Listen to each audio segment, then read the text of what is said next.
Hey everyone, how's it going? I hope y'all are doing well today. I am Larry the Batman fan. So today I figured for something gaming related, since I'm not quite ready to do the GameCube collection or the Wii collection. They're part two, that is. They're coming. Don't worry, they are coming. They are planned for my channel. Thing is, I still need time to play them, so hopefully you guys can understand that. But I figured I might as well get at least one more video out for February. And I decided to do another review. I did a review on Colored Malice X. I figured, oh, what the heck. I've also done a review on the Far Cry games and the Resident Evil games. But I figured, might as well talk about something more obscure. For someone looking for a party game on the Wii, but doesn't have the money to shell out for Mario Party 8 or Mario Party 9, there's not very many others out there that are actually worthwhile. Except for one other, I feel. One that a lot of people, they either love it or they hate it. There's been a lot of people that have hated it. But personally, I didn't think it was a bad series.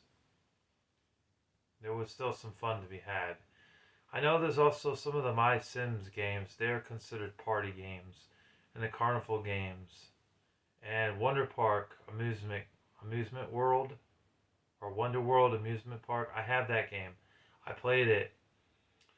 At the time when I filmed the Wii collection video, I couldn't really talk about it because I hadn't played it, but I played it. It's terrible.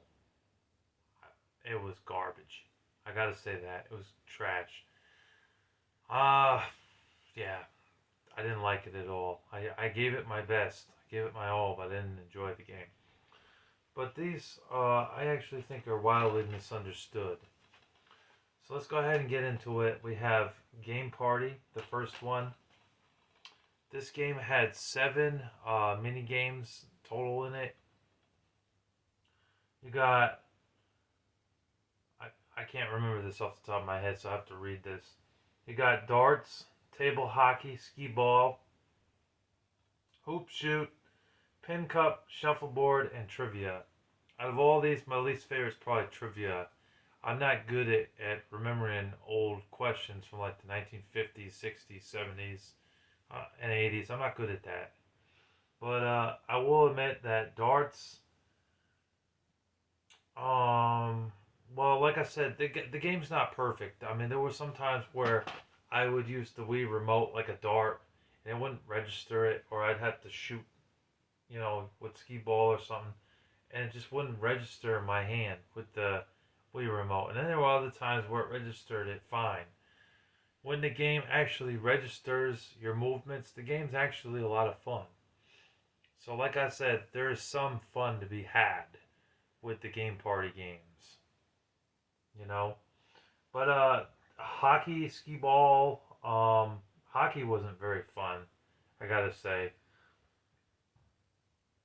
But skee ball and hoop shoot, pin cup, and shuffleboard, those were all pretty fun. I will say easy to get into, and you could easily screw around in it for a couple hours, playing it, especially if you got friends to play with you. They give you a choice to choose between characters in the game. It could be a black person, it could be a white person, it could be like a Middle Eastern person, it could be a male or a female.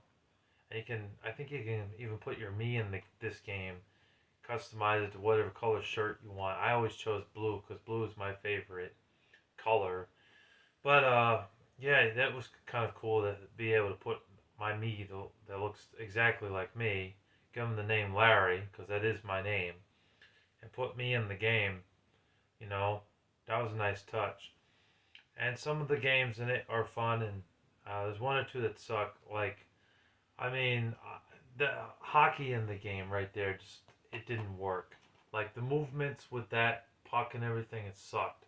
You could easily score on your own goal by a total accident because of the way the Wii remote is with the motion. That was terrible, you know. And I'm not a fan of the trivia in the game. Like trivia was boring, but The rest and the darts was a little bit off with the firing and the darts, but it was still somewhat playable. So this game's just got a lot of hate, because of the Wii remote and the motions that you would do with the remote, whether it was underhand or overhand like this. But I didn't think it was a bad game overall.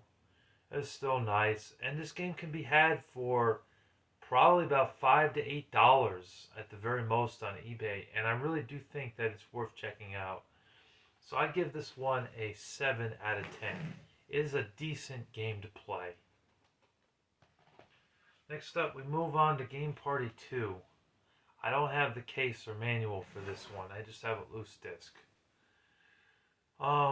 This didn't really do too much new to the Game Party franchise, honestly. And this is when they handed it over to Warner Brothers, because the first game was actually made by Midway, as you can see right there on the front.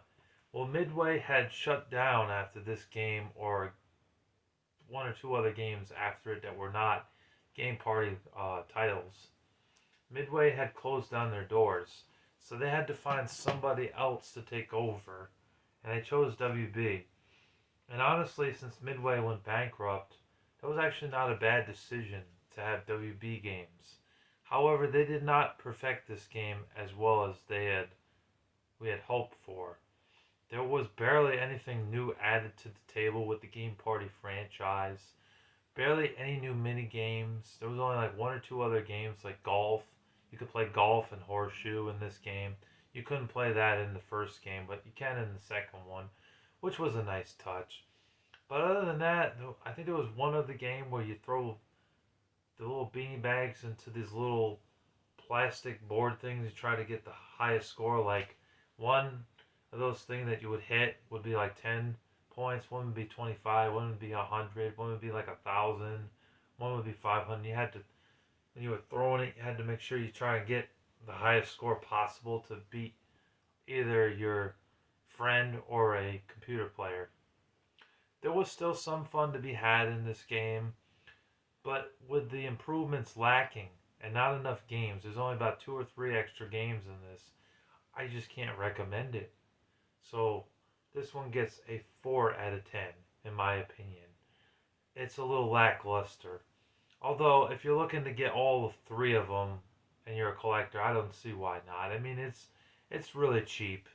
To have all 3 of them, you can probably get all 3 of them for $25 or less. So, I mean, and the Wii, doesn't have more than like 200 worthwhile games on the system.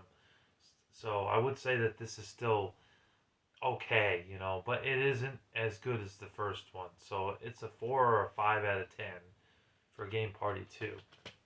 And then the last one I have here really improved upon the second one. The first one was really good. The second one was lackluster and not as good. But the third one really picked it up and ended up being the best sequel out of all 3. Game Party 3 was actually very enjoyable. They put so many games in this. They put a lot of effort into this WB Games to make this game good. And I think for the most part they succeeded. I don't know why people talk shit about Game Party 3. They really shouldn't, because it's not that bad. It really is fun. You get, I'm going to read every single one of them here, so just bear with me a moment. Or a minute or two. Billiards, bumper pool, miniature golf, smack a troll, which is probably supposed to be smack-a-mole, but it's smack-a-troll here. Bocce ball, which was cool. Crochet, or croquet, racquetball, and a remake of an arcade classic, Root Beer Tapper. It also had billiards in it, and I think you could also play. I think it still had air hockey in here, and miniature golf. And I think you could play basketball in this, if I'm not mistaken. So it was a good mix. Some of it is sports related, but they actually focus on the fun in Game Party, This could be considered a sports game. I don't really consider it a sports game though. I look at it more as a party type of game with friends, you know. This game really shines if you have 4 Wii remotes and 4 players to play it. I unfortunately don't at the moment because most of my friends have moved out of state or they got married. I'm not gonna get into that, but this was great.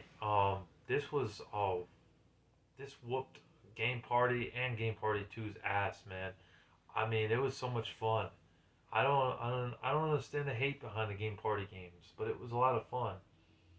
Now I'm not gonna say every game was that fun. I mean, the remake of Root Beer Tapper was pretty forgetful in my eyes. It wasn't that good.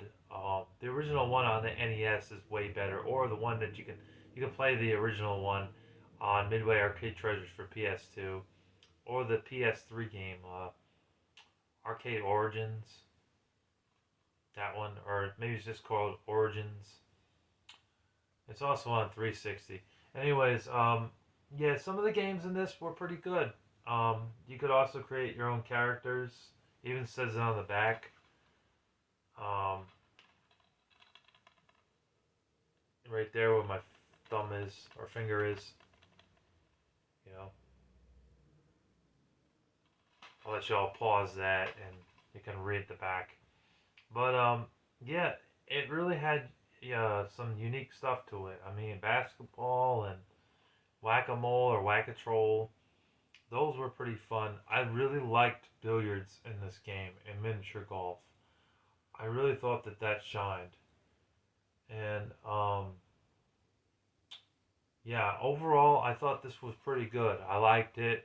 It was definitely worth checking out. Don't believe the hate. I give this one an 8.5 out of 10. This is the best one out of the bunch. If you're going to choose any of the Game Party games and you're not a collector, but you were looking for some Wii games to buy, and you're like, well, I don't want to buy any garbage. I don't want to buy any shovelware. Besides Mario Galaxy 1 and 2 and The Legend of Zelda Twilight Princess and No More Heroes and Resident Evil and Kirby and Metroid. What else do I get? Like I have all those games, but I'm looking for something more under the radar that's actually worth playing. This is under the radar, I feel. I have talked about this in my Hidden Gems videos. Not the fourth one, it was either the second one or the third one, but it's a good game overall. I honestly don't understand the hate, and yeah, don't believe everything you hear. Give the game a try for yourself. But if you're gonna buy any of them, this is the one I recommend out of the 3 because this was definitely the best one. If you get the most mini games for your money for $10 or $12, you know that's buying it by itself. You could get the deal with all 3 of them for 25 or $30. But there's just so much to do in it, you know. Now I will say the one annoying thing is the Wii Remote does not always register your movements. That is a problem. Make sure that sensor bar is censored in the right, or put in the right spot rather.